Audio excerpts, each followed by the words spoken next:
So what's going on, guys? Welcome to another video where I talk about everything interesting to me in the world of technology, and we're going to get started with Microsoft and the Microsoft Surface. So as far as pricing goes for this device, it's going to be around $600 depending on the storage you get for the RT version. Now for people who are willing to put the money into the RT version, you're only going to be able to use Microsoft applications. This is something I'm not interested in. So originally, like I said before, I was interested in the Pro version, but the closer we get into cost, and it could be almost as much as a laptop, I would rather spend a few hundred extra dollars and get more memory and storage for something that actually could do a lot more work on it. Now, if you are interested in a tablet PC kind of thing, that is a cool idea. I'm interested in it too, but not at the cost as a laptop. I would like to see them come down in cost, but this is Microsoft. When we talk about greedy corporations, Microsoft will probably be one of them, and when it comes to making their money back, I'm sure they're going to be charging a lot for the Pro version. The RT version is already enough for an actual tablet PC. I don't know what they're thinking. I know they want to beat out the iPad, but if you go for the Pro version, you're probably going to be competing with other laptops and not other tablets.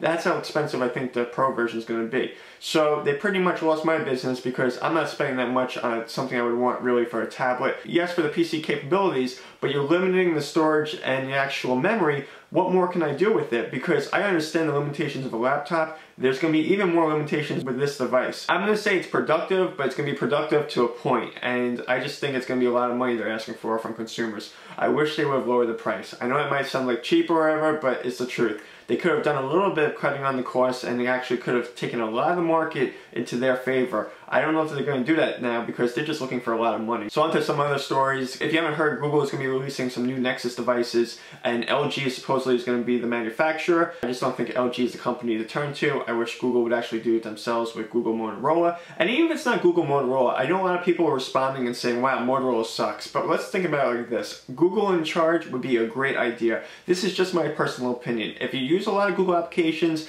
and you see what Google is creating, and even with their phones, you can trust them to make their own devices and do a pretty good job at it. So that's why I was just saying. I noticed the Google Nexus devices get the updates a lot quicker. And right now I have a Galaxy S3 that's not getting Jelly Bean, and I have Sprint. So people are still saying coming soon for the Galaxy S3, but yet I have no update for this phone, and I don't expect it soon. What I expect is more devices being released, and then finally maybe I will get a Galaxy S3 update with Jelly Bean. I don't know whose fault it is. It could be the carrier, it could be the manufacturer, it could be everybody that's working on this. I have no idea. But what I do know is that Android updates don't come fast enough, and I understand there's a lot of work involved, but we need to get to a point where we can either download them ourselves, and especially if they're released in Europe, it shouldn't be months and months and months and months and months and months and months and months and months and months and months after Europe and Asia get their update, because we want to get them at the same time. So there has to be something where, you know, we can work this out, and, you know, I'm asking all the companies involved, whether it be Google, developers at Android, companies like Samsung, all you guys get together and work on the update and let us get our update. And even the phone carriers, you guys should be involved too and ask for it. It's better business that your users are happy, especially with a company like Sprint. Make us happy, because I know I left T-Mobile because they were crappy service. This is a business. Everyone involved should be working on this together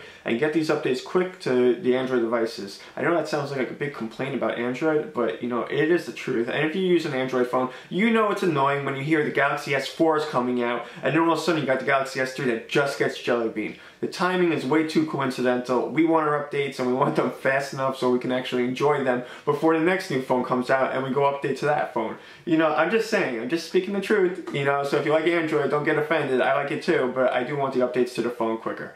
So what else we got going on? What more fun can we have in this video besides talking about Apple? And the fact is, over in the UK, they lost another battle against Samsung because they tried to appeal the ruling where they would have to publicly announce that Samsung didn't copy them. That is a big hit to that company because it makes them look really stupid. So this judge ruled against Apple yet again and said, you guys cannot appeal this judgment. You'll have to post on your website that Samsung didn't copy you, and you'll also have to tell the newspapers and put, I guess, articles out there or advertisements saying the same thing. And then also you have in the States, the Galaxy Nexus ruling was repealed, and now we have another judgment in favor of Samsung and also Android. At some point in time, some people are going to have to say, you know, enough's enough, and that's what's happening now. I'm not saying it's impossible for Apple to sue more, because you know they're going to do that, but for now, Samsung and even people that support Android, you got some rulings in your favor, at least for a short time. And as far as anything else going on with Apple, the iPad mini is supposed to be coming out this month. I have a feeling that whatever Apple is going to be doing with a small version of the iPad, it's just going to follow all the other companies, so I don't think anyone really has anything to worry about as far as competition.